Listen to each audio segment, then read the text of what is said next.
مرحبا بكم متتبعي الكرام، سعيد بلقياكم في هذا الموجز الإخباري، وهذه أبرز عناوينه. قنين القنب الهندي بالمغرب، امتلاك الأراضي وشح المياه يفجر خلافا بين مزارعي ووكالة القنب الهندي. لا تنسوا الإعجاب بالفيديو والانضمام إلى القناة لتتوصلوا بالجديد.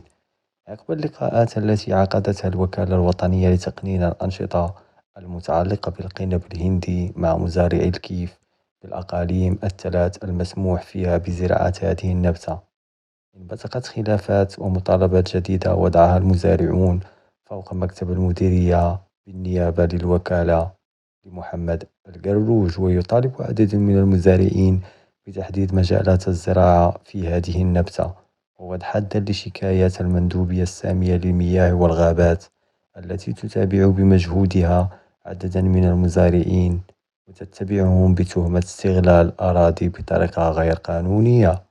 ومن بين النقاط في الخلافات بين التعاونيات المحلية في منطقة كتامة تحديدا والشمال بصفة عامة، الحصة التي تحصل عليها كل تعاونية من الدعم الموجه وطريقة التعامل مع مشاكل المياه والبنية التحتية المتفاوتة بين الجهات وأشكالها.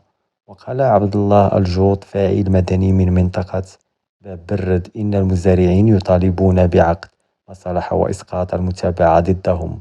وأضاف الجوط في تصريح لجريدتنا أن امتلاك الأراضي يطرح مشكلا كبيرا للمزارعين في المنطقة، لأن هناك أراضٍ متنازعا عليها تطالب بها مندوبية المياه والغابات.